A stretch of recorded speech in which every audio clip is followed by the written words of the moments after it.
Le scoop de la matinée revient aujourd'hui au Israël Hayom qui a envoyé son expert sécuritaire Yoav Limor en Arabie Saoudite. Et oui, une visite qui il y a 2 ans à peine aurait paru totalement inimaginable. Et bien, elle s'est donc concrétisée à quelques jours de la visite en Israël et en Arabie Saoudite du président américain Joe Biden. Le Israël Hayom titre ce matin le nouveau Moyen-Orient version saoudienne. Et Limor relate qu'il a été accueilli très chaleureusement par la population saoudienne, surtout lorsqu'il a indiqué qu'il venait d'Israël. En page 2, le quotidien gratuit titre des vents d'espoir qui souffle à Riyad, et il semble qu'avec beaucoup de patience on puisse nouer des relations profondes entre Israéliens et Saoudiens, écrit Yoav Limor. Pas une seule fois je n'ai eu le sentiment de ne pas être le bienvenu à Riyad, affirme-t-il, et d'expliquer que Joe Biden peut voir les Saoudiens il explique que Joe Biden veut voir les Saoudiens augmenter leur production de pétrole pour limiter la crise mondiale d'énergie, mais que le président américain vient aussi dans la région pour favoriser cette normalisation entre Riyad et Jérusalem. Et puis en marge, les quotidiens commentent ce matin encore les tentatives d'espionnage de la plateforme gazière Karish par des drones iraniens et la destruction de ces derniers par Israël. Oui, l'ancien amiral de la marine israélienne Eliezer Marom écrit dans le Israël Hayom que l'État d'Israël doit réagir fermement à toute tentative offensive du Hezbollah. Il faut frapper des objectifs de l'organisation chiite afin d'obtenir un impact réellement dissuasif, écrit-il. Smadar Perry écrit dans l'Yediot Ahronoth que pour les autorités libanaises, le Hezbollah est allé trop loin en lançant avec l'aide de Téhéran des drones pour espionner, pour moi-même pour attaquer la plateforme gazière de Karish. Pour Smadar Perry, une chose est sûre, Beyrouth ne veut pas aujourd'hui de conflit avec Israël. Le Israël Hayom, lui, nous détaille ce matin les candidats qui sont en pole position pour remplacer le moment venu Mahmoud Abbas à la présidence de l'autorité palestinienne. Un Mahmoud Abbas dont l'état de santé inspire de plus en plus d'inquiétude. Les rumeurs sur une dégradation de cet état de santé d'Abou Mazen persistent et la course à sa succession est donc désormais ouverte. Parmi les candidats les plus en vue, Hussein Al-Sher, qu'Abbas a nommé récemment au poste de secrétaire général de l'OLP et qui est le préféré du raïs palestinien, mais aussi Djibril Rajoub, qui est le secrétaire général du Fatah et un homme de terrain qui reste très populaire dans la rue palestinienne. Derrière ces 2 solides candidats, on trouve l'incontournable Marwan Barghouti, qui purge actuellement et depuis 20 ans une peine de prison dans une prison israélienne pour une peine de réclusion à perpétuité pour l'assassinat de 5 Israéliens durant la seconde intifada. Il y a également l'actuel Premier ministre palestinien Mohamed Ashtaye, qui est très controversé à la direction palestinienne. Et enfin, Mohamed Dahlan, qui lui est l'ennemi juré de Mahmoud Abbas, mais le proche du président égyptien Abdel Fattah al-Sisi.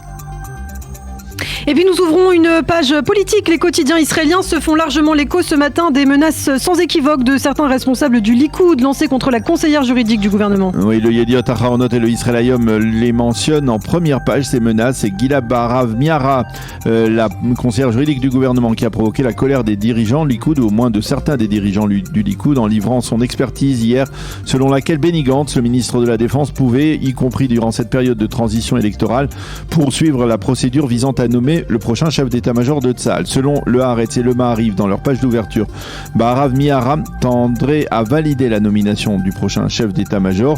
Au Likoud, on estime qu'une nomination aussi importante doit attendre jusqu'au lendemain des élections du 1er novembre.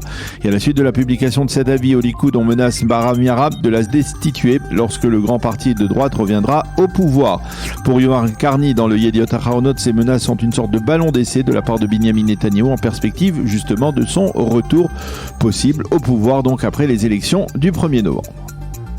Et puis dans la série des nominations controversées, Yair Lapid a destitué de ses fonctions le directeur général des services de communication de la présidence du Conseil. Il s'appelle Elad Teneh, il avait été nommé à cette place importante l'an dernier à la demande de Naftali Bennett. Yair Lapid, lui, n'a pas attendu, 2 jours à peine après avoir pris ses fonctions. Il a limogé Manu Militari Elad Teneh pour le remplacer par celui qui est encore aujourd'hui le porte-parole du ministère des Affaires étrangères, Lior Hayat. Dans la presse proche de la droite israélienne, on s'insurge contre cette nomination.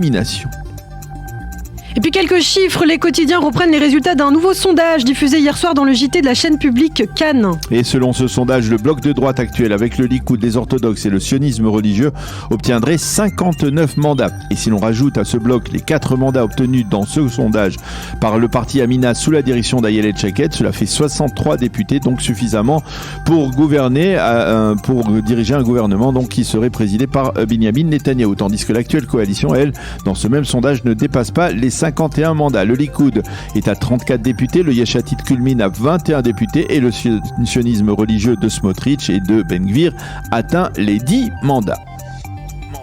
Une autre révélation dans le Israël Hayom de nature à mettre dans l'embarras le nouveau Premier ministre, Yair Lapid. Le Israël Hayom révèle en effet qu'une institution financée en partie par le ministère israélien des Affaires étrangères a fait la promotion récemment d'un livre écrit par Li Lapid, l'épouse de celui qui est aujourd'hui le chef de la diplomatie israélienne, mais aussi, vous le savez, le Premier ministre. L'Institut a financé des agents littéraires afin qu'ils lisent le livre et publient des critiques littéraires à son sujet. L'institution a même œuvré auprès de grandes maisons d'édition internationales afin de leur vendre les droits de traduction de cet ouvrage de Lili Lapid. Et c'est peut-être cachère, mais ça ne sent pas très bon, explique ce matin le Israël Hayom sur une double page.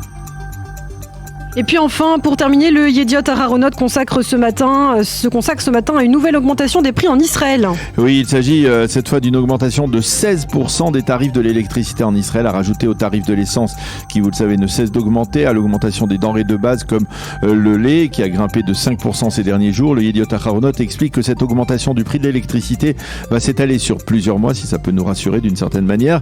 L'une des répercussions de cette hausse sensible du coût de la vie sera l'augmentation par le gouverneur de la Banque d'Israël des taux d'intérêt gouverneurs.